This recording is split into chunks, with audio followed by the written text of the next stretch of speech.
Assalamualaikum warahmatullahi wabarakatuh. Perkenalkan kita dari kelompok 7, saya Nizar Abdul Razak, kemudian ada Mas Harimanto dan Mas Gani Wibowo.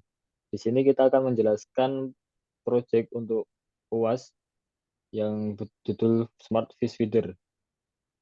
Untuk penjelasan alat yang digunakan dan beserta cara kerjanya akan disampaikan oleh Mas Harimanto dan Mas Ganang. Monggo, Mas. Baik, terima kasih Mas Nizar.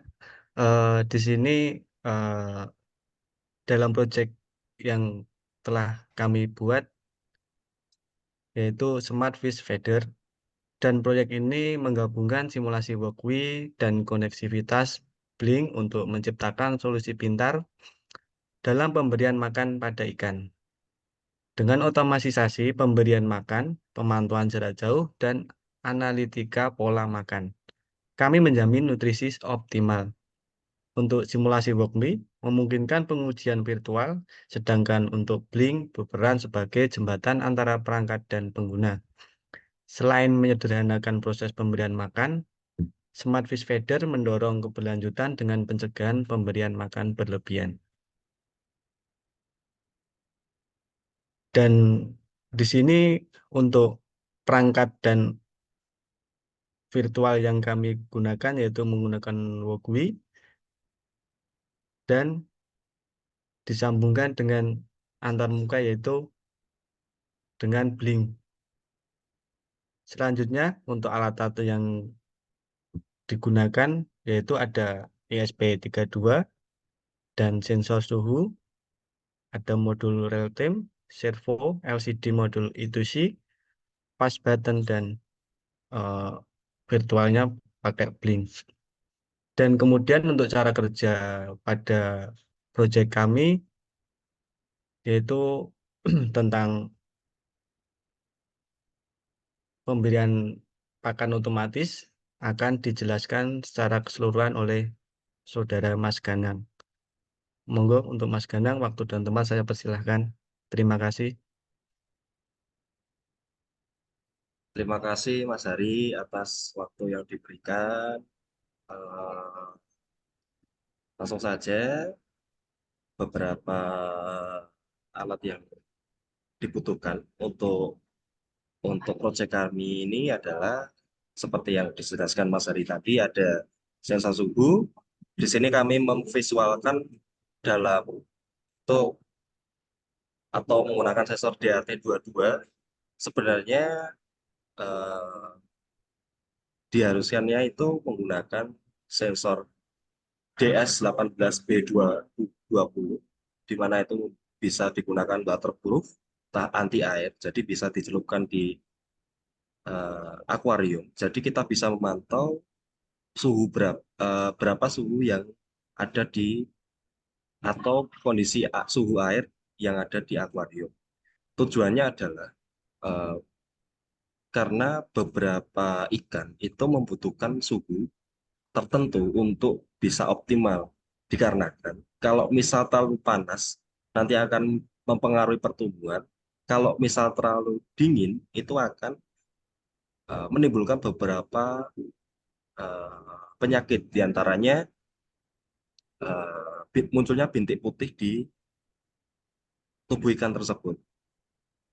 Jadi kita bisa memantau suhu airnya tuh pada derajat berapa.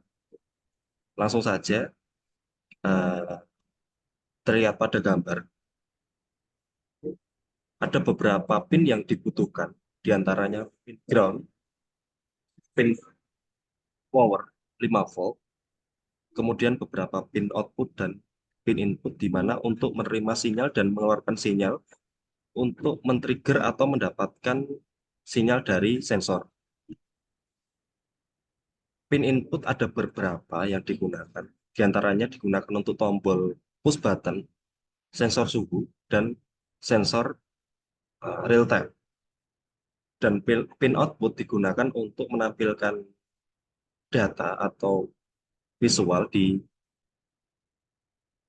LCD dan ke servo. Terlihat pada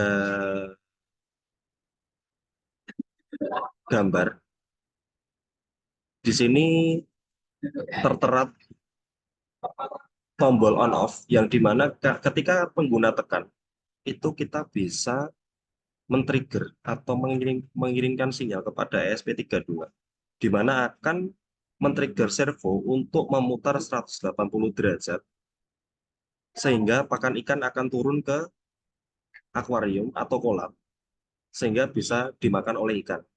Selain itu, kami memberikan opsi tombol fisik pada perangkat, di mana ketika kita tekan akan menimbulkan aksi yang sama seperti pada aplikasi Blink. Seperti itu aksi yang ditimbulkan ketika kita tekan tombol on off baik di aplikasi Blink ataupun di tombol fisik. Kemudian apabila pengguna itu memerlukan automatisasi jam-jam tertentu untuk pemberian ikan, kita bisa atur di menu automatization di platform Blink, di mana ketika kita tekan add automatization, kita bisa memilih. Kalau misalnya kita berdasarkan waktu, kita pilih schedule, kemudian kita tentukan jam-jamnya, baik 1 jam sekali ataupun 2 jam sekali. Misalkan kita tekan jam 6 pagi,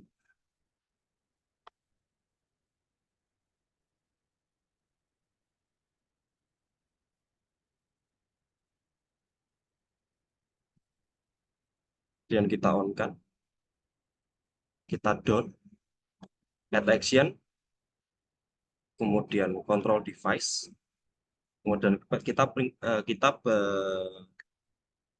kita pilih perangkat kita, kemudian kita pilih saklar, kita on-kan, kemudian kita down.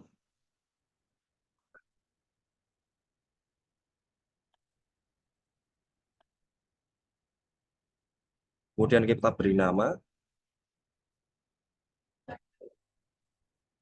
kita pilih down. Nah, maka akan muncul action di mana pakan ikan akan aktif pada jam 6 pagi, yang dimana nanti pada saat pukul jam 6 pagi, sinyal akan terkirimkan secara otomatis kepada ESP32 untuk men-trigger servo untuk berputar 180 derajat. Mungkin itu saja yang bisa kami jelaskan. Kurang lebihnya mohon maaf. Apabila ada kritik saran yang bisa membangun untuk proyek kami terbuka akan itu. Mungkin itu saja dari kelompok 7. Mohon maaf apabila ada kesalahan, salah kata, salah perbuatan dari kami. Sekian, terima kasih. Wassalamualaikum warahmatullahi wabarakatuh. Waalaikumsalam warahmatullahi wabarakatuh.